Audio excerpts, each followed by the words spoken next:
Right, so I'm with Daley Perales. We've just finished the press conference here, Misfits '05 now. There's a lot to talk about. Let's start off on what we've just seen. That was a good one. Yeah, tasty, man, tasty. I mean, if you look in the years of even the traditional boxing, there have always been dramas at press conference. If anyone actually wants to watch something good that's over an hour long, it's very old school, but it's called Boxing Bedlam. And it has all the bad stuff that has happened in boxing over the years, from press conferences, things that have happened in fights. Yeah, so bringing that drama here today, yeah, it was fun. It's one of those, because you never know when it's going to kick off. Like, Dean and Walid aren't fighting this weekend, so I didn't think that was going to kick off. The main event, nothing really there. Still something that happened between them two. Dean and Pulley, like, everything happened that you didn't expect, and that's just boxing. Sometimes it kicked off, and that was what made it so excited. You just mentioned King Kenny's fighting. Obviously, it wouldn't have been the same story if he was kicking off at the press conference. You're the trainer that's getting involved and letting people know. Well, it's my job to be a professional, you know. So I'm a calm character anyway, but obviously, you know, I've got the coach side, but then obviously I've got the older brother side. So if anyone crossed my brother, you know what I mean, then yeah, it's on. Everyone expects him to win, just putting it straight up, but he's kind of level-headed. I think he gets that partly from you as well, because you've obviously been around, you've seen the shots before. How is he at the moment? Is he overconfident? What do you feel like his state of mind's at?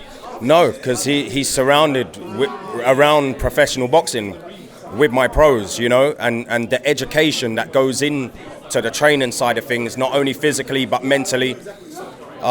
He watches boxing, he studies boxing, so he knows upsets can happen, controversies as well. He's been involved with them himself. So sometimes these fights are harder mentally than the so-called harder fights. Like when he boxed Faye Sensei, he had to be switched on, you know what I mean, because he had more experience. This guy, you know, you could be guilty of, you know, losing focus because you think he ain't as good as you, but we don't allow that to come into our heads. We treat this the same as if we're fighting someone 10 years experience.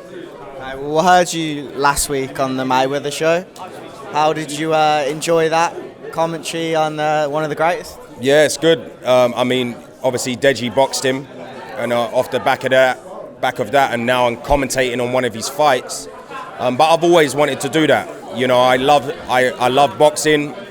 I like breaking down boxing, talking the small details. So I've always wanted to do something like that alongside the coaching anyway. So I think it's a natural thing for me to carry on doing. How much do you think influencer scene and the new wave of boxing has changed your life on a personal level? Well, my mentality, I was always going to get to where I want to get to, and this is nothing. All this stuff, this is nothing, because I want my professional fighters to be world champion. I've just done a deal on my own gym as well with my business partner, so we've got that coming, and that's going to aim to be one of the best gyms in world boxing. Where? Can you shed any more light at the moment? It'd be in Southwest London, but I want it to be a destination point, a bit like Wildcard Gym. When you're in LA, you want to visit Wildcard because of the history there, and that's how I want, you know, my gym to be. The same way, the passion, you know, or authentic, real boxing, where a community where people can come in and just hang around, watch boxing, talk boxing. So that's how I want it to be. So my mentality from the beginning is always to reach to the top. So this is great, and I appreciate my brother bringing me into the picture. But what I've tried to do with the YouTube scene is just make people understand that this ain't a game, and the training side of things needs to be taken seriously so they can go in there and look good, you know what I mean? Martin Furrow versus Idris Virgo. Is this fight ever going to happen? It will never happen because Vidjas Ergo knows better. You know, I don't think he would risk trying to get in the ring with. Do you mean to call him Vidjas Ergo? What did I call him? Idris Ergo. I thought you was mocking it because he ain't taken. Sorry, Idris. You know what I mean? Yeah, but he's a good fighter. I'm not saying he's a bad fighter. He's a good fighter. You know, he's got the knowledge. He's had, I think, as a pro, he was like 12-0 or something like that. So I'm not knocking him as a fighter, but I'm just talking about my fighter. If he gets in the ring with my fighter, then he ain't gonna last the distance. You know what I mean?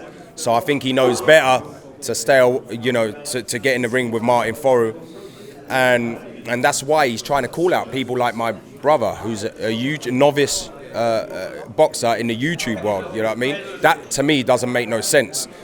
Idris has had 12 pro fights. My fighter is 8-0. My pro fighter. So why don't them two fight? You know what I mean? My fight was on Love Island in Holland. He was on Love Island in the UK. So, you know what I mean? The storyline's already there. Let them two fight. The fight to make. I want to talk about the past weekend, Jake Paul, Tommy Fury as well.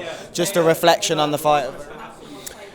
Ever since that fight got announced a few years ago, I never changed my mind. I just thought, you know, the person...